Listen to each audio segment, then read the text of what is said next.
Oke, selamat bertemu kembali di pertemuan ke-6 mata kuliah keamanan komputer.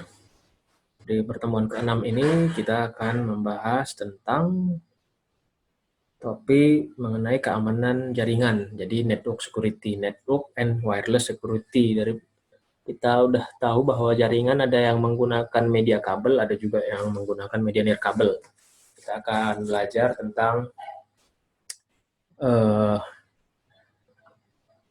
jenis-jenis serangan yang menyerang jaringan, kemudian bagaimana cara mencegah serangan, dan juga diharapkan nanti kita mampu memahami, mengenali serangan-serangan, ya, model-model serangan, dan bagaimana biasanya cara mencegah serangan-serangan tersebut. Nah, untuk slide-nya sudah saya upload di e-learning. Oke, kita mulai aja. Ketika kita bahas tentang keamanan dari sisi jaringan, maka ini akan berkaitan dengan mata kuliah jaringan komputer. Ya, tentu saya harap kalian masih ingat mata kuliah jaringan komputer yang sudah kalian ambil di semester sebelumnya. Ya, karena kalau kita mau mengamankan jaringan, ya berarti harus paham dulu ya tentang ruang lingkup dari jaringan komputer itu sendiri. Jadi kita bahas dulu sedikit tentang jaringan. Apa itu definisi jaringan? Begitu ada dua komputer saling terhubung dan dapat berinteraksi, maka itu sudah disebut dengan sebuah jaringan komputer. Ya, jadi dari definisinya dua atau lebih komputer saling terinterkoneksi, saling terhubung, dan saling mampu untuk bertukar informasi. Nah, jaringan komputer terdiri atas beberapa lapisan yang saling independen satu sama lain. Ini kalian mungkin masih ingat ya, ada standar-standar ya seperti TCP/IP ataupun OSI layer, di mana protokol-protokol itu dikelompokkan ke dalam bentuk layer-layer, lapisan-lapisan. Ya, kalau dalam model OSI layer, protokol itu sendiri artinya aturan dalam berkomunikasi. Kalian sudah belajar banyak beberapa jenis protokol yang penting ketika belajar jaringan komputer. Protokol-protokol yang mirip itu dikelompokkan ke dalam satu layer, gitu ya. Jadi konsep layernya seperti itu. Nah, ini di sini ditunjukkan kalau kita menggunakan standar OSI, itu layer-layer itu dibagi ke dalam 7 lapisan, ya. Yang pertama itu lapisan application, ya, dari bawah kalau OSI layernya. Yang kedua presentation, session, transport, network, data link, dan physical. Oke. Sebenarnya ada banyak juga standar yang lain, ya, tapi yang dipakai secara de facto itu TCP/IP ya, ataupun OSI, sebenarnya itu mirip. Kalau TCP/IP itu terdiri dari 4 lapisan, 4 layer, ya, application, transport, lapisan internet, dan lapisan ada yang disebut dengan lapisan data link, atau ada yang disebut dengan lapisan network interface layer, itu sama. Nah, sebenarnya ini hanya pengkonsepannya aja beda, tapi di balik itu semua protokol-protokolnya antara TCP/IP dengan OSI itu sama. Nah, jadi dari sini kita bisa melihat kalau kita belajar tentang network security, berarti kita akan berbicara tentang keamanan dari sisi data link ataupun dari sisi lapisan internet, ya, atau juga bisa jadi dari sisi transport. Ya, jadi karena kita mau melindungi, bagaimana cara melindungi area kita dulu, area. Ya, jadi fokusnya sebenarnya bukan di perangkat tertentu, walaupun memang serangan itu nanti akan menyerang ke sebuah perangkat. Ya, tapi kita berbicara untuk melindungi area tempat kita bekerja itu di sebuah jaringan.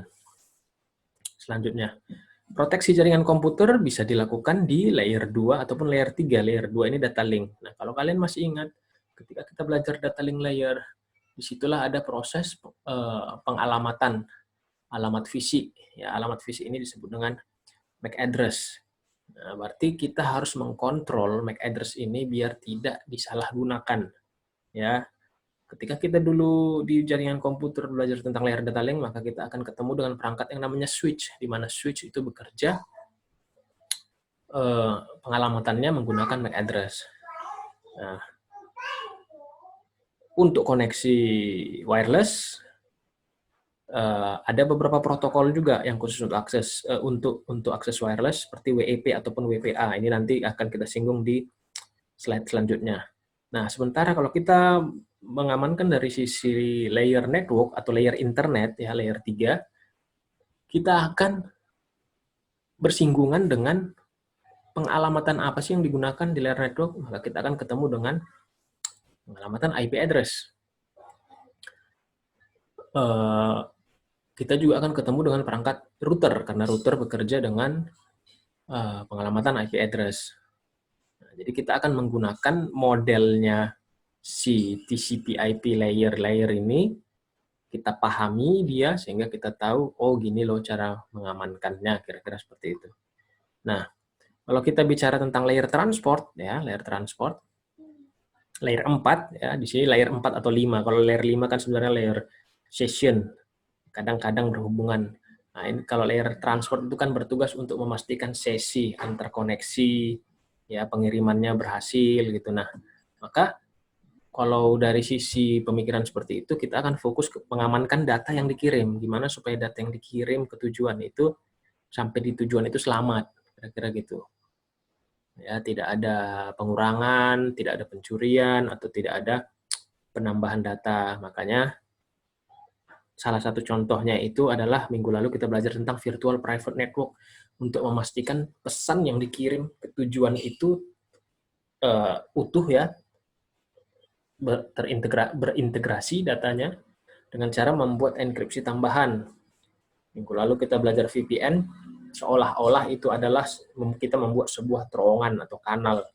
Di dalam kanal itulah data itu dikirimkan.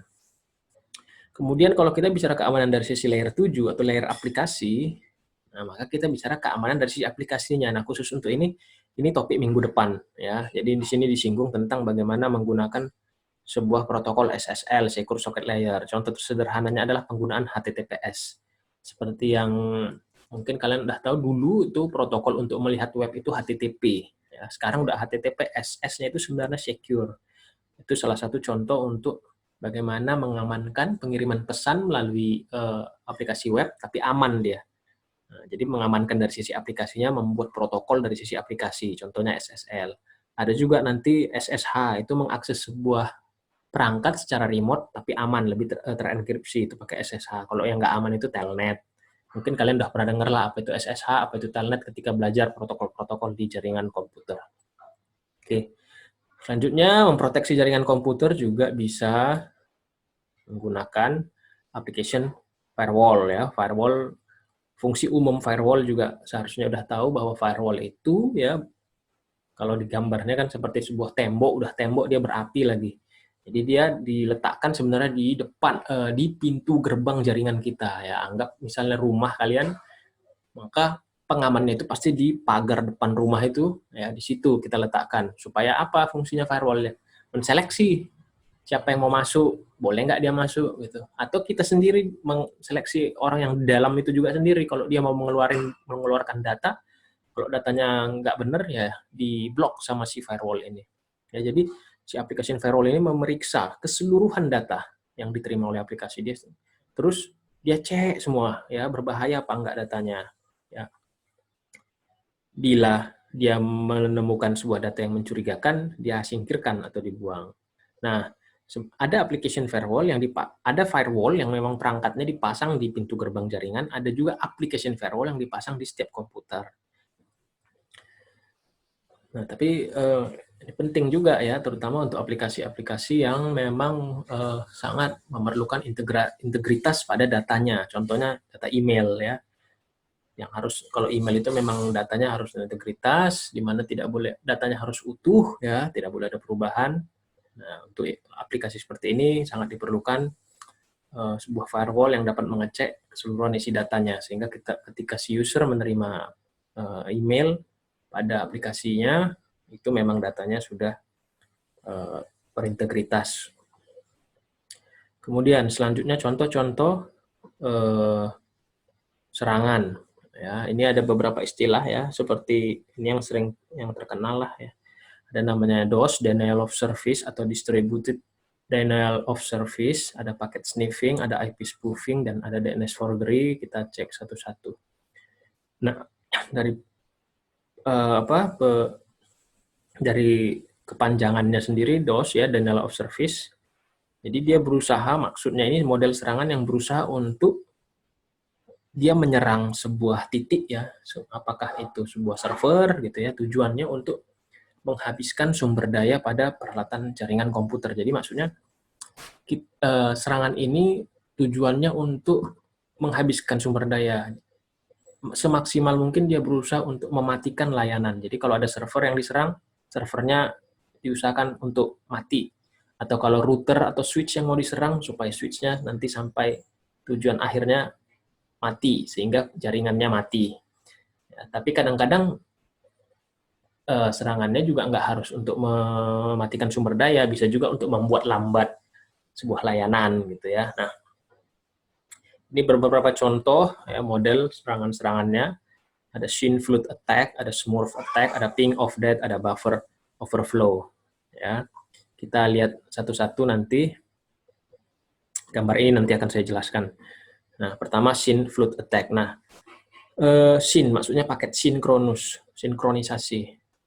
Nah, ini sebelum kita membaca ini, saya coba mengingatkan kalian dengan protokol TCP. Ketika dulu belajar jaringan komputer, ketemu transport layer, pasti akan ketemu protokol TCP. Ya, protokol TCP, protokol yang menjamin pesan sampai ke tujuan dengan menjamin, kalau TCP itu dia menjamin reliability-nya. Jadi data yang sampai ke tujuan itu pasti utuh, tidak ada pengurangan. Nah, cara dia mengirimkan pesan itu dia step by step. Istilahnya adalah three-way handshake. Jadi maksudnya three-way handshake ini adalah sebelum dia mau mengirimkan pesan, dia akan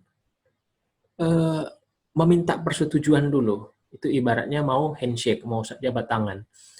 Dia tanya dulu tujuannya. Misalnya A mau kirim pesan ke B. Si A ini nanya dulu ke B. Halo B, saya mau kirim pesan ke kamu. Boleh nggak? Itulah paket SYN. Ya, mau sinkronisasi. Nah, kalau si B mau menerima pesan, maka dia akan balas pesannya. Ya, saya mau. Itulah maksudnya ACK, acknowledgement. Selain si B ngirim ACK, dia juga ngirim SYN lagi. SYN lagi maksudnya dia akan kasih SYN silahkan, seperti itu kira-kira. Jadi ya saya mau, itu ACK-nya, terus silahkan, itu SYN-nya. Nah, seperti itu terus. Nanti klien akan balas lagi dengan mengirimkan paket ACK. Oke, gitu kira-kira. Oke, selanjutnya saya akan kirimkan. Disinilah baru koneksi itu terbuka, dan selanjutnya si A akan kirim pesan ke si B. Begitu juga kalau mau nanti close connection, ada namanya two-way handshake. Si A bilang ke si B, halo B, pengiriman data udah selesai, mau nggak kita putuskan hubungan gitu ya, putuskan komunikasinya. Itu kirim pesan SYN. Nanti si B kalau setuju dia akan balas paket ACK yang menyatakan oke, mari kita putuskan hubungan kita, kira-kira seperti itu ya. Nah, jadi kalau diamat-amati model di sini ada sebuah bug ya, atau celah bisa untuk membuat sebuah server itu menjadi sibuk. Caranya gimana? Ini dia. Pada serangan ini, sebuah host akan menerima paket SYN dalam jumlah yang sangat banyak dan secara terus-menerus. Jadi, maksudnya tadi kan saya udah jelaskan bahwa ketika A mengirim pesan ke B, A itu akan mengirimkan pesan SYN, minta untuk sinkronisasi. Boleh nggak kita buat hubungan? Supaya selanjutnya saya akan transfer data. Nah, inilah yang akan diserang oleh si penyerang itu. Dia akan berusaha menghubungi sebuah perangkat itu yang menjadi target dia, mengirimkan pesan SYN aja terus. Hanya bertanya, boleh nggak kita membuat koneksi, boleh nggak kita membuat koneksi, boleh nggak kita membuat koneksi. Dari banyak jalur. Maksudnya supaya si B itu sibuk hanya menjawab, ya boleh, ya boleh, ya boleh, mengirimkan terus, menjawab ACK. Padahal ketika si B itu menyetujui, si penyerang ini nggak ada ngirim pesan apa-apa. Dia hanya ingin membuat si B itu, server itu, misalnya si B ini server, sibuk menjawab SYN itu dengan ACK. Jadi gitu aja terus. Nah, akibatnya apa? Akibatnya ada orang lain yang memang mau mengakses server B, ya, orang baik yang memang mau mengakses server B, jadi si B-nya sibuk menjawab pertanyaan dari si penyerang ini dengan paket SYN ACK itu. Nah, harapan si penyerang ketika server B ini sibuk hanya menjawab SYN, maka memorinya akan habis teralokasi untuk hanya menjawab paket SYN dan ACK, ya, nggak berguna itu, kira-kira gitu. Jadi dia membuat si server B itu sibuk hanya menjawab SYN aja, padahal nggak ada data yang mau dikirimkan. Akibatnya orang lain yang mau sebenarnya ngakses server B malah jadi nggak bisa karena memorinya habis. Nah, maka gimana cara solusinya untuk menangani model serangan seperti ini? Maka alokasi memorinya harus dialokasikan. Memori dari sebuah server harus dialokasikan, harus menggunakan model share memory. Jadi supaya apa? Supaya server kalau dia hanya menerima sebuah pesan permintaan SYN, itu alokasi memorinya kecil. Tujuannya supaya biar antriannya di alokasi memori yang kecil ini aja, nggak mengganggu ke memori yang lain. Sehingga untuk komunikasi yang lain yang bisa, yang koneksinya benar, ya, yang komunikasinya benar, itu tetap dapat berjalan dengan baik. Jadi dialokasikan aja memorinya yang khusus untuk menjawab paket SYN ACK itu, supaya memori yang sisanya bisa digunakan untuk model koneksi yang lain. Nah, kemudian ada jenis serangan Smurf attack.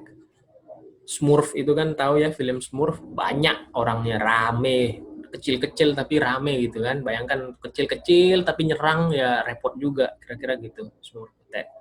Nah, dia menyerangnya menggunakan paket ping request. Ya. Kalau kalian pasti tahu ya, ping itu gunanya apa sih? Ya, gunanya untuk sebenarnya kegunaannya positif, untuk bertanya, perangkat yang kita ping itu merespon nggak? Responnya apa? Responnya hidup kah? Atau connection-nya time out? Atau unreachable? Nah, macam-macam. Nah, kalau digambar seperti ini berarti tujuannya ini hidup, perangkatnya. Kita bisa lihat bahwa ukuran filenya 32 byte, waktu latensinya 21 milisecond, ya. Time to live-nya 252. Tidak ada paket yang lost. Jadi ini koneksinya sukses, di mana time latensinya, ya, waktu yang dibutuhkan itu antara 19 milisecond sampai 37 milisecond, rata-rata 27 milisecond. Nah, ini jadi alat yang digunakan untuk menyerang, mengganggu. Kasih simpelnya,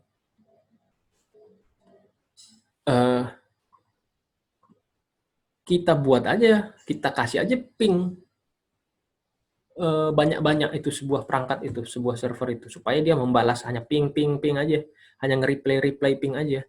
Kalau satu sih nggak masalah, tapi kalau jutaan kan repot juga itu servernya gitu. Lama-lama nanti time latensinya ini makin lama makin besar, jadi makin repot sendiri dia, kasihan servernya.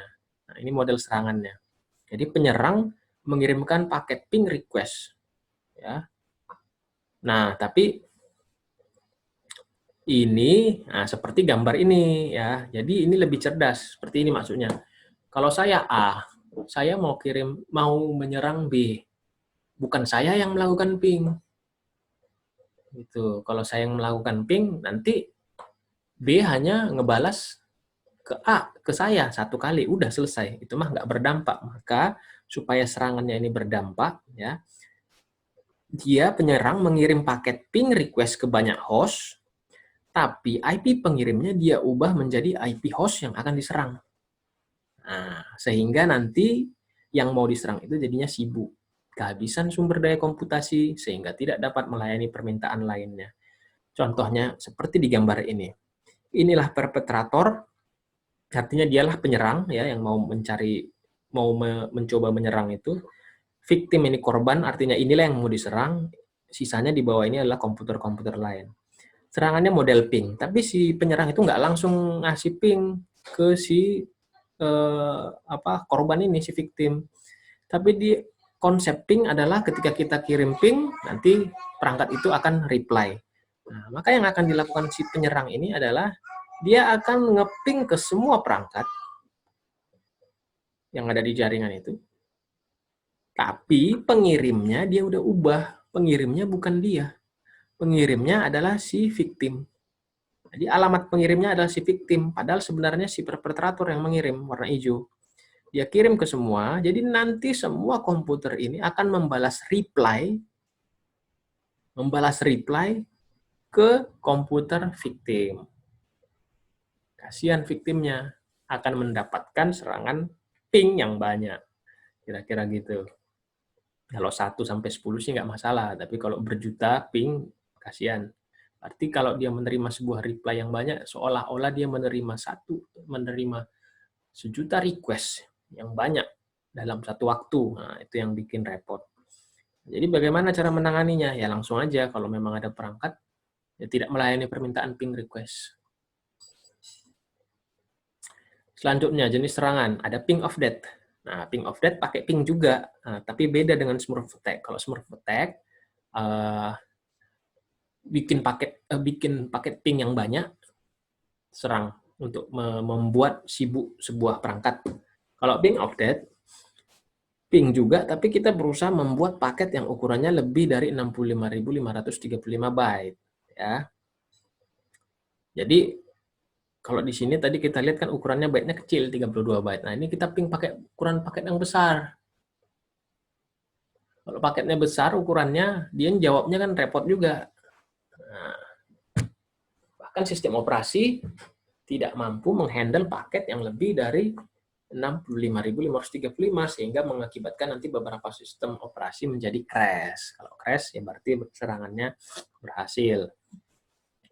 Nah, kemudian satu lagi jenis serangan ada buffer overflow, terjadi di mana program menulis informasi ke buffer yang lebih besar dari tempat yang dialokasikan di memori. Jadi maksudnya ini untuk menghabiskan memori alokasi ya, buffering. Buffering itu kan tempat untuk mengantri, kira-kira mengantri supaya data itu diproses. Nah, itu yang diserang ya, supaya buffernya penuh. Ya. Kalau buffernya penuh, sibuk, harapannya nanti jadi hang. Kira-kira seperti itu. Nah, beberapa contoh jenis serangan. Kalau dulu sekitar tahun 2000-an awal sampai 2010, serangan-serangan model denial of service itu cukup ampuh untuk menyerang. Ya, portal Yahoo pernah mati, buy.com atau portal-portal eBay atau berita seperti CNN, Microsoft.com, ya. Seperti Microsoft diserang jadi mati websitenya, ya, macam-macam. Nah, tujuannya untuk menyerang sebuah server, web server, nanti web servernya mati, nggak bisa diakses.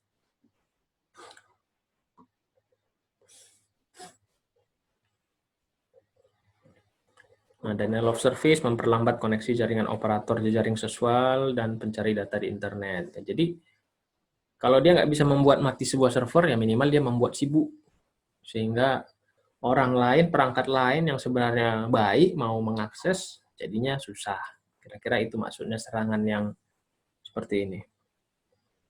Kemudian yang kedua adalah model serangan paket sniffing. Nah, kalau paket sniffing, ini baru kalau tadi itu nggak ada hubungannya dengan pencurian, hanya berusaha merusak, gitu ya. Kalau ini baru masuk kita ke tindakan-tindakan yang berusaha melakukan perubahan data atau pencurian. Nah, paket sniffing adalah sebuah metode serangan dengan cara mendengarkan seluruh paket yang lewat pada sebuah media komunikasi. Jadi, kalau kita lihat, ya misalnya ini ada sebuah jaringan, ada misalnya A ini server, atau C dan B itu adalah komputer. Misalnya kita lihat di sini ada komputer B. Komputer B ini sebenarnya mau mengirimkan pesan ke A. Ya, komputer B sebenarnya ingin kirim pesan ke A. Tapi di sini si C pengen dengar. Coba-coba mau dengar. Apa sih yang dikirim? Nah, inilah yang disebut dengan paket sniffing. Nah, jadi sebenarnya si C ini posisinya adalah dia berusaha mendengar atau menangkap informasi apapun yang bisa dia tangkap. Jadi dia coba tangkap aja semua informasi yang bisa dia tangkap menggunakan aplikasi. Dia berusaha tangkap semua informasi yang ada di jaringan tersebut. Ya, kemudian setelah dia tangkap, dia coba susun-susun ulang, kira-kira dapat data yang penting nggak? Gitu. Syukur-syukur dapat data username password. Nah, terutama pada koneksi broadcast, artinya pesan itu dikirimkan secara broadcast, ya, maka pasti si C akan bisa mendengarkan. Ya, makanya dalam sebuah jaringan kita usahakan supaya tidak terlalu banyak broadcast yang terjadi di situ, karena nanti bisa disalahgunakan oleh sebuah perangkat untuk mendengarkan informasi-informasi apa aja sih yang broadcast gitu ya. Jadi ini ibaratnya seperti ini sih. Ini ibaratnya kita berhidup bertetangga, ya, banyak rumah, terus kita nguping gitu, ada pembicaraan antara rumah satu dengan lain, kita coba nguping. Di sudut satu lagi ada orang ngomong, kita nguping, kita coba dengarkan gitu. Kira-kira ada informasi yang penting nggak yang bisa saya dapatkan gitu kira-kira pakai sniffing ini.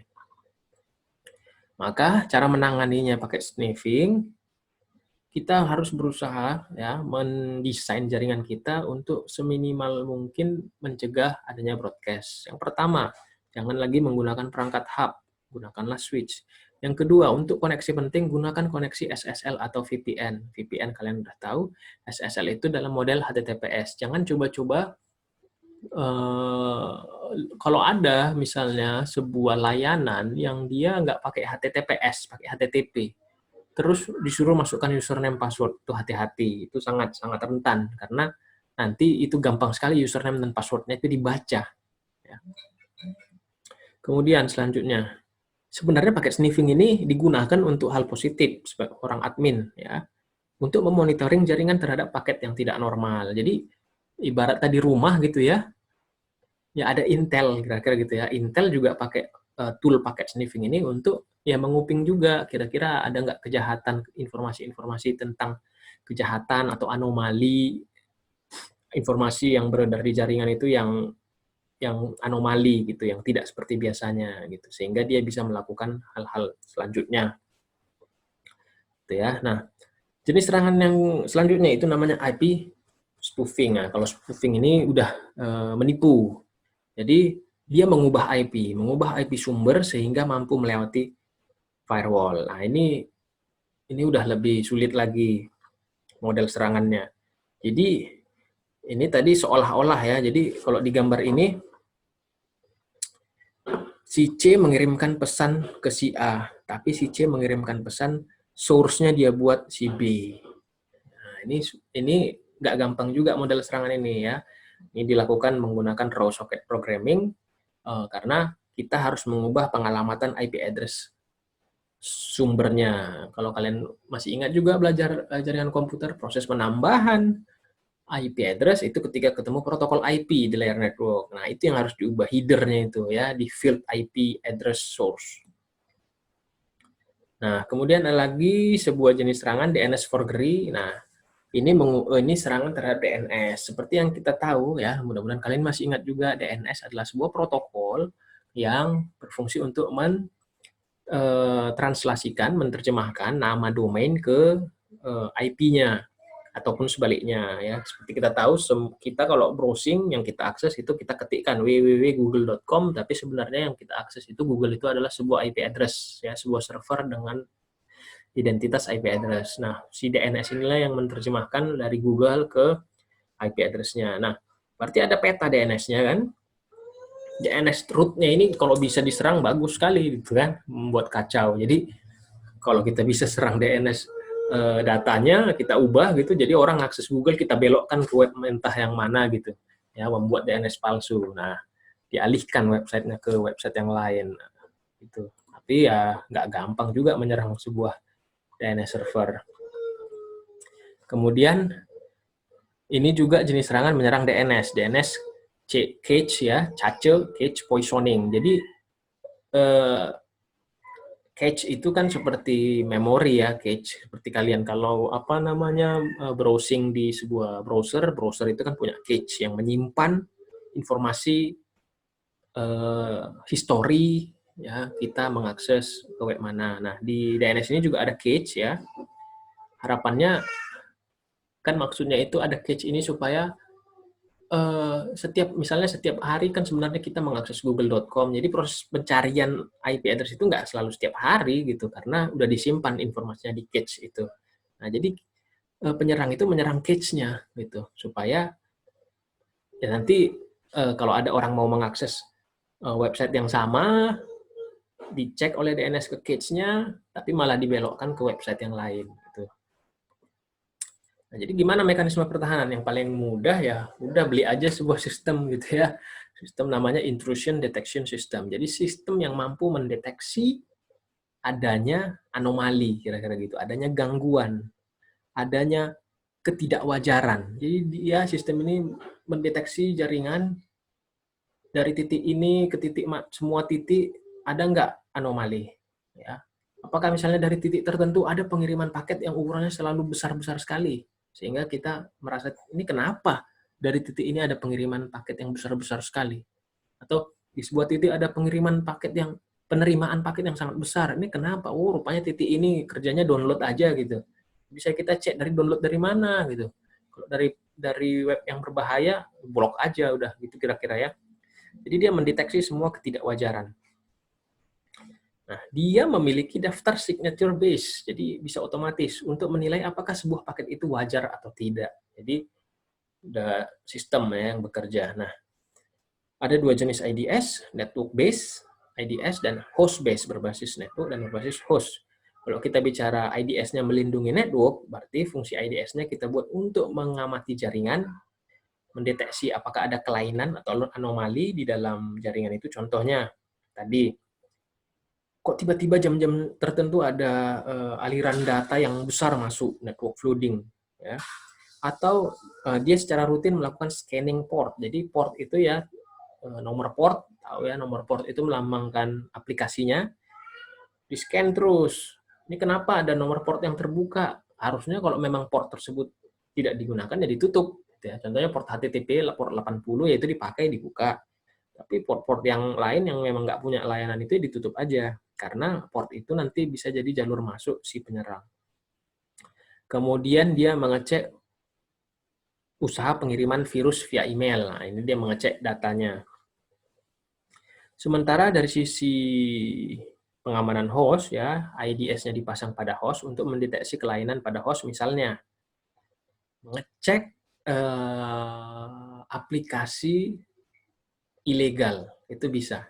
Jadi dia akan mengecek setiap host komputernya, nanti dia akan memberikan notifikasi di perangkatmu itu ada terinstall perangkat apa namanya yang ini dianggap ilegal, kira-kira gitu. Jadi seharusnya itu dihapuskan. Nah, kemudian tentu dia bisa juga mengecek adanya virus di sebuah komputer. Yang kedua, udah pakai implementasi IDS, ya tambahannya buatlah aplikasi monitoring jaringan, ya network management. Ini untuk si adminnya, untuk memantau jaringan, ya. Ini sama seperti mirip tadi IDS untuk memonitor jaringan, ya. Berapa apa namanya, berapa data yang masuk, berapa throughput, berapa throughput saat ini, apakah ada perangkat mana perangkat yang lebih banyak ngedownload, upload, gitu. Jadi itu bisa dipantau. Tool yang paling gampang itu contohnya MRTG yang paling umum, ya. Atau menggunakan protokol SNMP, ya, protokol untuk monitoring jaringan. Kemudian yang memasang antivirus untuk menangani virus di tiap host. Yang perlu diperhatikan dari pemasangan antivirus ini adalah sebenarnya harus selalu melakukan update pada aplikasi antivirus. Karena kenapa harus diupdate terus? Ya karena virusnya juga update. Ya, jadi antivirusnya juga update. Sama seperti sekarang, orang udah dikasih imunisasi segala macam, ya datang juga virus COVID ini. Ya, berarti nanti ke depannya mungkin ada penambahan antivirus, imunisasi, kira-kira kayak gitu. Nah, kemudian mekanisme pertahanannya nggak harus juga dengan implementasi sistem saja, tapi kita juga harus mengevaluasi jaringan kita. Ibarat kita mengamati gimana sih kondisi jaringan kita, sebenarnya ini sudah topologinya udah aman apa belum, gitu kan. Nah, yang paling disarankan adalah lakukan segmentasi. Pisahkan jaringan internal dengan jaringan yang dapat diakses dari luar, atau demilitarized zone, DMZ. Nah, ini gambarnya. Apa sih yang mau dikasih tahu di gambar ini? Ini kira-kira gini, intranet ini adalah tempat organisasi kita bekerja. Di sini semua pegawai-pegawai komputer, server, intranet itu di sini. Internet ini di luar. Kadang orang di dalam mau mengirimkan data keluar atau data dari luar masuk ke dalam gitu kira-kira. Nah, apa yang disarankan dari DNZ Subnet Firewall ini, pisahkan server, ya, pisahkan jaringan untuk server. Maksudnya itu seperti ini. Jangan karena misalnya kita buat sebuah subnet khusus, buat sebuah area khusus untuk server, di situ semua server. Itu kelihatannya memang bagus. Tapi sebaiknya kita pisahkan mana server yang akan diakses dari orang luar dan mana server yang hanya dipakai oleh orang di dalam. Jadi kalau servernya memang untuk diakses dari luar, contoh web server, misalnya Budi Luhur ACID yang memang diakses dari luar, ya udah letakkan aja dia di depan di sini. Tapi ada server-server yang nggak bisa diakses dari luar, yang memang hanya dipakai untuk di dalam aja, hanya untuk internal, ya letakkan di dalam. Jadi fungsinya apa? Supaya kalau ada orang menyerang, ya web servernya diserang, ya sudah web servernya mati. Tapi server yang di dalam aman gitu. Jadi kita berusaha mensegmentasi, yang memisahkan mana server yang untuk di dalam aja, mana server yang memang diakses dari luar, dari internet. Nah, jadi dari gambar ini kita kelihatan untuk mengakses web server itu ada satu firewall, tapi untuk masuk ke intranet itu ada 2 firewall. Jadi lebih aman. Jadi dari desainnya itu udah mencoba mengamankan ya. Itu dia. Nah, kemudian setelah mengevaluasi jaringan, kita bisa implementasi port scanning. Nah, ini tadi IDS juga punya fungsi ini. Kita harus secara rutin memeriksa port-port yang terbuka, bahkan di setiap komputer ataupun server juga. Nah, jadi port itu seperti sebuah kanal, sebuah jalur. Ya, kalau nggak dipakai harusnya ditutup. Gitu. Kemudian implementasi firewall, ya firewall untuk pengecekan di depan ya, access list, kira-kira dia untuk mengecek apakah paket ini wajar apa enggak diterima gitu, boleh enggak diterima, kalau boleh silakan masuk atau boleh keluar dari jaringan, kira-kira seperti itu. Nah, selanjutnya kita membahas tentang istilah-istilah di dalam keamanan wireless. Pengertian wireless, LAN, ya sama aja, cuman ini kabelnya nggak ada, pakainya gelombang. Nah, kita akan bicara tentang 802.11. Ini apa sih ini 802.11? Ya, inilah yang sebenarnya disebut dengan Wi-Fi ya. Jadi Wi-Fi itu hanya bahasa keren-kerenan. Nama aslinya ya IEEE 802.11. Dibuat oleh lembaga standarisasi IEEE, IEEE. Namanya 802.11. Dia punya banyak versi, A, B, G, N, ya, D, E, F, macam-macam. Nah, kalian bisa cek di laptop kalian. Laptop kalian mendukung versi yang apa sih, kira-kira gitu. Nah, kita bisa lihat di sini apa beda huruf-hurufnya, bedanya di kecepatan dan di frekuensi. Pertama sekali dibuat ini versi A tahun 99, kecepatannya itu 54 Mbps, tapi di frekuensi 5 GHz. Jadi jangkauannya itu kecil, jangkauan area untuk sebuah akses point dari yang mendukung WiFi ini. Dikembangkan juga versi B, ya, itu bisa jangkauan lebih luas, frekuensi 2,4 GHz, tapi transfer datanya maksimal 11 Mbps. Akhirnya dikembangkanlah selanjutnya, ya di tahun 2003 keluar frekuensi 2,4 GHz, tapi dia bisa 54 Mbps. Kemudian muncul versi baru M802.11 versi N, lebih cepat 108 Mbps.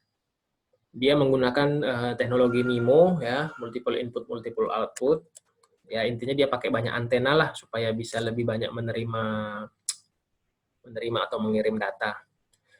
Kemudian ada banyak lagi versi D, E, F, A, C, A, X. Tujuannya sih untuk supaya bagaimana caranya bisa lebih luas jangkauannya dan lebih lebih besar kecepatan transfer datanya. Ya, jadi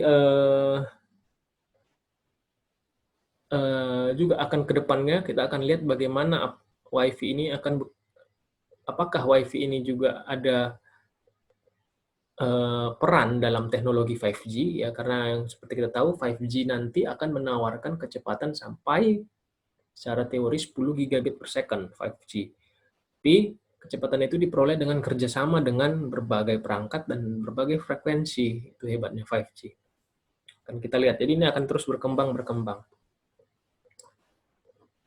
Nah, ini tabelnya, ya bisa kalian baca perbedaan versi A, B, dan G.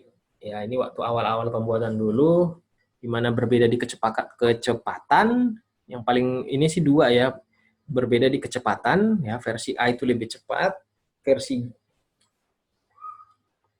tapi kalau mau untuk jangkauan lebih luas itu pakai versi B. Rata-rata kalau laptop zaman sekarang udah mendukung A, B, G, bahkan N, bahkan AX versi-versinya. Ini istilah-istilah. Jadi istilah-istilah pertama WiFi. Apa sih itu WiFi ya? Ada Wi-Fi atau WiFi gitu. Kepanjangannya wireless fidelity ya, wireless fidelity yang sering disingkat orang Wi-Fi. Tapi nama aslinya adalah IEEE 802.11 sebenarnya. Kemudian SSID ya, Service Set Identifier merupakan identifikasi atau nama untuk jaringan wireless. Orang sih sering ngomong apa nama jaringannya atau apa nama hotspotnya gitu kira-kira. Sebenarnya yang mau ditanyakan apa nama SSID-nya gitu sebenarnya. Identifikasi dari sebuah jaringan wireless. Jadi kita kemudian join di sebuah SSID. Ketiga adalah channel. Ya. Bayangkan pita frekuensi ya, seperti sebuah jalan di frekuensi berapa kira-kira gitu. Jadi frekuensi itu seperti sebuah jalan di mana jalan tersebut ada jalur-jalur pemisahnya. Setiap jalur itu disebut dengan channel atau kanal. Nah, kalau pita frekuensinya lebar, ya, jalan itu lebar, maka dia bisa membuat banyak jalur atau banyak channel. Gitu. Nah, kalau orang mau komunikasi, gunakan channel yang sama. Ya, mau nonton TV pakai misalnya nonton TV pakai antena ya, yang untuk apa? Untuk siaran yang free air, yang siaran apa? Yang gratisan itu pakai antena, gunakan frekuensinya yang sesuai. Ya, mau pakai jaringan 2G atau 3G, gunakan jaringan yang sesuai. Mau pakai jaringan LTE, 4G, gunakan jaringan yang sesuai. Mau komunikasi WiFi, gunakan jaringan yang sesuai. 802.11 tadi itu di frekuensi 5,4. Mau komunikasi dengan makhluk halus, gunakan frekuensi yang sesuai. Jadi kira-kira seperti itu. Kalau perangkat mau komunikasi, gunakan frekuensi dan channel yang sama. Kemudian istilah MIMO ya, multiple input multiple output, ya ini teknologi WiFi yang udah terbaru. Jadi tujuannya seperti itu. Gimana sih caranya untuk meningkatkan kapasitas, meningkatkan kecepatan transfer data ya, meningkatkan throughput, tahu ya arti throughput, bedanya dengan bandwidth ya. Kalau throughput kecepatan pada saat itu gitu. Kalau bandwidth kecepatan maksimal secara teoritis. Maka kalau kecepatan datanya bisa ditingkatkan, ya nanti kan harapannya jumlah klien terkoneksi dengan sebuah akses point bisa semakin banyak. Nah, caranya mereka ini teknologinya dengan cara menggunakan banyak antena. Jadi menggunakan banyak antena untuk satu perangkat, ya, untuk bisa meningkatkan throughput. Throughput ini ya, throughput. Kecepatan dan kemampuan untuk menerima dan mengirim data. Ya, kalau kalian misalnya pakai speedtest.net, dapat itu hasilnya sekian megabit per second, itulah throughput. Setiap saat beda-beda, siang dengan malam beda, itulah throughput. Kecepatan real yang kita cek pada saat itu.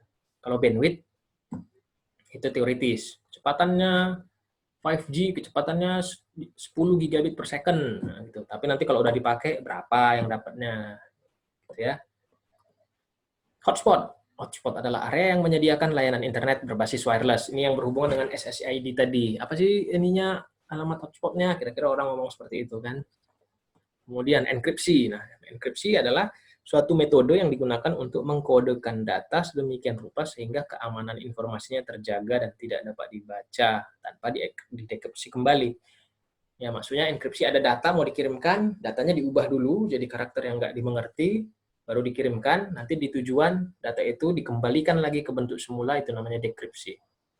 Tujuannya supaya ketika ada penyusup di tengah, ya dia hanya dapat karakter-karakter yang nggak bisa dimengerti. Nah, dalam wireless, ini beberapa protokol yang paling umum. Pertama kali dulu ada namanya WEP, yang kedua WPA, yang terakhir yang paling update itu WPA 2, WPA versi 2. Kemudian ada istilah mode ad hoc, ya dari namanya aja udah ad hoc.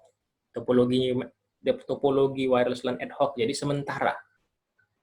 Ya, ini hanya untuk ibaratnya kita buat jaringan ukuran kecil, tidak ada access point, kemudian komunikasinya secara peer-to-peer. Ya, ini bayangkan aja kalau kalian pakai handphone sama teman kalian 2-3 orang main game. Ya, main game pakai tethering gitu ya, main game sama-sama. Nanti kalau udah selesai gamenya, bubar. Ini mode ad hoc, jadi topologi wireless LAN-nya sementara aja. Nah, ya seperti hubungan antara perangkat ke perangkat.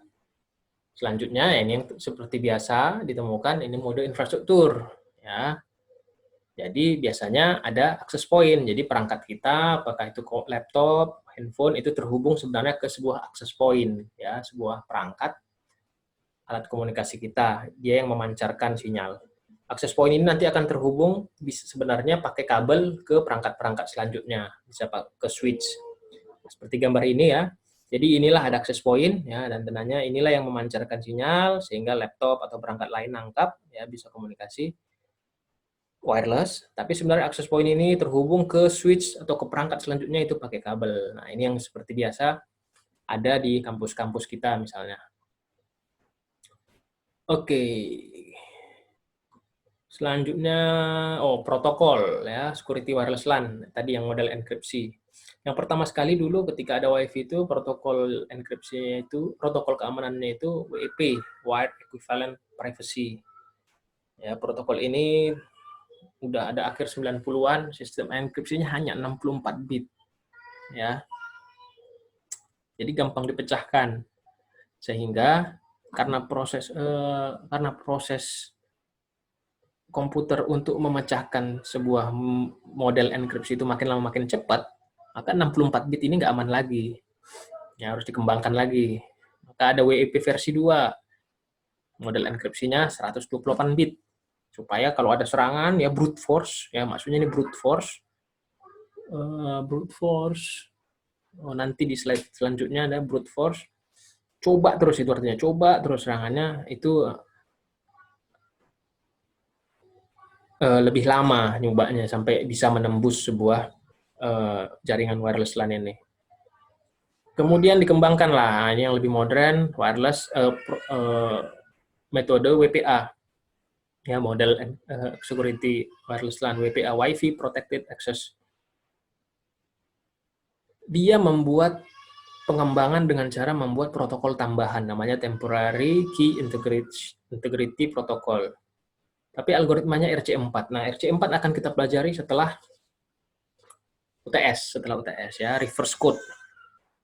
Bagaimana model untuk mengenkripsi ya. Salah satu metode untuk mengenkripsi sebuah pesan. Salah satu metodenya reverse code. Ya, udah lama ini metodenya. Nah, jadi dikembangkan lagi.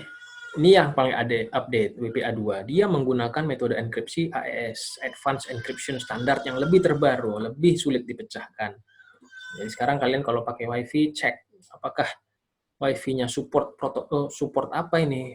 Support protokol apa? Ya, yang paling bagus ya WPA 2, paling bahaya WEP. Gitu ya. Kemudian, nah, mengenal security ya, dalam security wireless LAN kita tadi udah tahu bahwa salah satu pengalamatan visi ya juga di switch itu pakai MAC address. Maka kita bisa berpikir bahwa oh kita pakai MAC address filtering aja. Ya, karena kalau wireless LAN itu kan bebas orang yang mau mengakses ke sebuah akses point, maka kita buat filter. Kita tentukan siapa aja yang boleh mengakses akses point tersebut berdasarkan MAC address-nya. Nah, kalau MAC address mau diganti berarti perangkatnya harus diganti gitu kan, karena physical address alamatnya terembed dengan perangkat jaringan tersebut, kartu jaringan tersebut. Nah, kemudian ancaman wireless LAN. Ya, ini pencurian identitas tadi. Ya, bahaya sekali karena yaitu spoofing tadi berusaha menipu. Jadi paket itu nanti akan dibuka, ya, headernya yang bagian MAC address source itu akan diubah. Gitu. Maka identitasnya itu sebenarnya identitas kita itu harus aman. Ya, kalau perlu orang nggak tahu bahwa kita bisa akses kemana aja gitu. Karena kalau itu diambil nanti bagi orang yang pintar dia bisa gunakan alamat itu untuk spoofing ya. Jadi alamat itu yang dipakai untuk mengirimkan pesan seolah-olah dari alamat tersebut padahal si penyerang itu. Kemudian ancaman wireless LAN man in the middle ya. Dia mengelabui koneksi VPN antara komputer pengguna resmi dan akses point dengan cara memasukkan komputer lain di antara keduanya sebagai pancingan ya. Jadi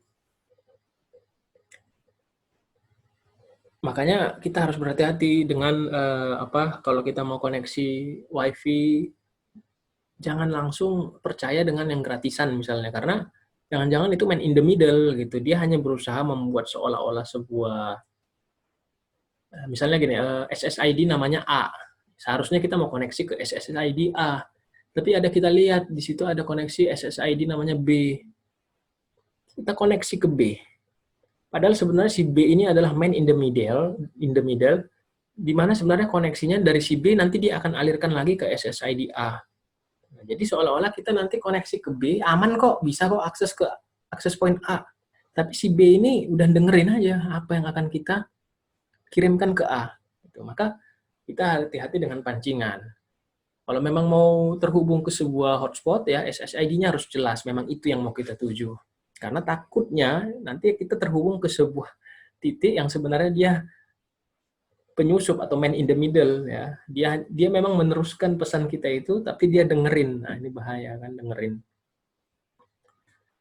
Kemudian ancaman wireless LAN denial of service sudah tahu ya.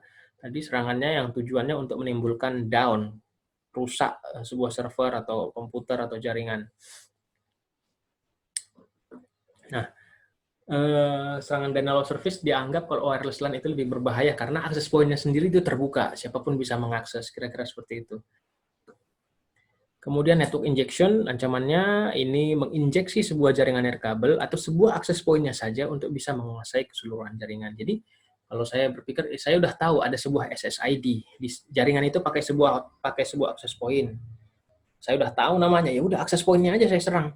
Kalau akses poinnya saya serang, pasti layanan jaringan ke yang lain putus. Nah, gitu kira-kira ya. Selanjutnya, anatomi hacking wireless LAN. Jadi ini kalau kita mau menghack, apa yang harus kita lakukan? Pertama, cari tahu dulu siapa calon-calon yang bisa kita serang, kira-kira gitu. Itu istilahnya war driving ya, persiapan. Nah, hasil war driving apa yang kita dapatkan? Target, alamatnya, MAC address-nya, nama SSID-nya, channel-nya, speed-nya, tipe vendornya, merek perangkatnya gitu ya, model enkripsi yang digunakan, IP address-nya gitu. Jadi semua yang berhubungan dengan identitas dari target. Itulah fungsi war driving. Cari dulu targetnya, informasi selengkap-lengkapnya. Setelah kita dapat informasinya, baru kita coba menyerang. Ya, mencoba masuk. Kita nanti coba anatomi untuk mencari kelemahan-kelemahannya. Bisa pakai, nah ini ada beberapa model serangan, ada footprinting, scanning, gaining access, brute force, escalating privilege, covering track, creating backdoors, denial of service, gitu ya. Nah, kemudian satu lagi anatomi hacking wireless LAN, ini di lain sisi ada yang namanya ilmu forensik IT. Ya, bagaimana cara untuk mengidentifikasi, meneliti, dan menyimpulkan kemungkinan sistem secara analisis. Ya, jadi kalau sistem kalau tadi ada IDS, itu sistem yang untuk mengecek anomali yang terjadi, gitu kan. Kalau forensik udah terjadi kejadiannya, baru dia coba identifikasi. Jadi serangan apa yang terjadi, apa yang dia rusak, dari jalur mana, kira-kira gitu. Itulah ilmu forensiknya. Nah, cara-cara implementasi serangan wireless LAN, ya pasti tadi yang pertama kita harus cari identitasnya dulu. Kita bisa melacak sinyal, ya mana sih sinyal-sinyal WiFi yang ada, yang memang pengen iseng kita serang. Nah, caranya juga kita bisa menggunakan antena tambahan biar bisa mengecek jaringan yang jauh dari kita, jaringan wireless yang lebih jauh. Kemudian yang kedua, ketika mau melakukan serangan, jangan pakai identitas asli. Pakailah anonimus ya, sehingga tidak dikenal. Gitu. Kemudian tadi, gimana cara mencari IP address, mencari identitas target ya, pakai aplikasi, tujuannya untuk dapat IP address, atau target access point-nya ya, atau server DHCP-nya. DHCP kan tadi itu untuk memberikan IP address secara otomatis. Jadi kita tahu daftar-daftar IP yang ada di jaringan wireless LAN itu gitu. Nah, lumayan dapat identitasnya. Setelah dapat semua lengkap informasinya, baru kita lakukan eksploitasi kelemahan di jaringan tersebut. Nah, pertama, biasanya kita serang dulu dengan kesalahan-kesalahan umum. Contoh, menggunakan default IP atau default password. Ya, contohnya, kita beli perangkat access point. Sejak dibeli sampai dipakai, itu passwordnya nggak pernah diubah. Username admin, password admin. Nah, itu dulu dicoba oleh attacker, oleh penyerang. Hal-hal yang sederhana. Kemudian, makanya ini di pertemuan sebelumnya, bagaimana cara mengelola password itu udah diberitahukan.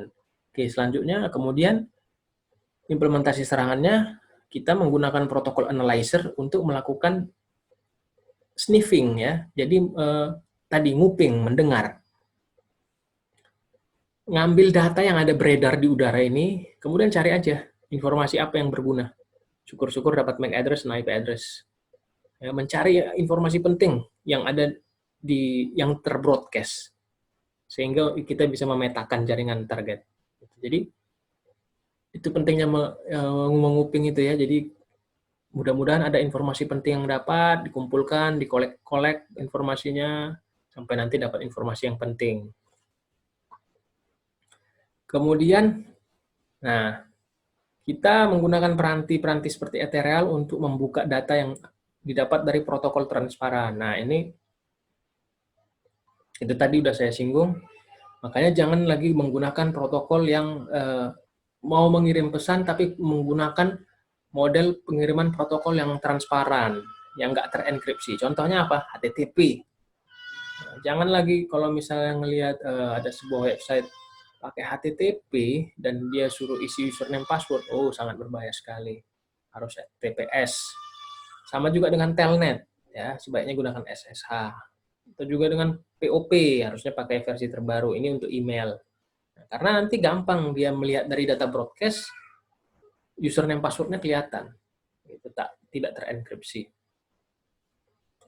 Nah, menggunakan program lain seperti SMAC untuk melakukan spoofing MAC address dan menangkap lebih banyak. Jadi, kalau udah dapat sebuah MAC address, dia coba spoofing ya dari MAC address source, dia coba kirim, mungkin dia udah tahu IP server tujuan, dapat balikan informasi, kumpulkan lagi informasi yang lebih banyak, gitu kira-kira.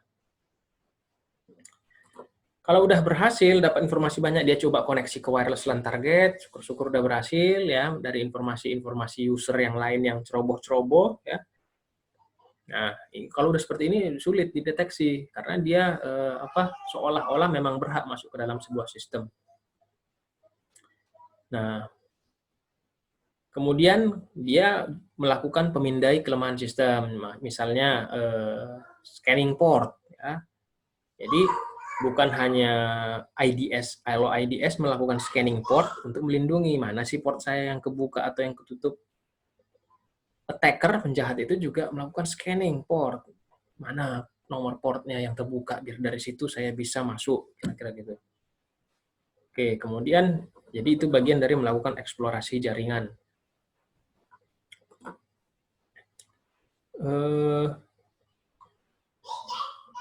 Nah, ini tadi nggak ada disinggung ya. Nah, ini ya anatomi hacking yang ada di slide halaman 50. Ini model-model serangan ya. Karena nggak ada di slide ini ya. Jadi ini model-model gimana caranya gitu. Kira-kira ini kok nggak ada di slide ya.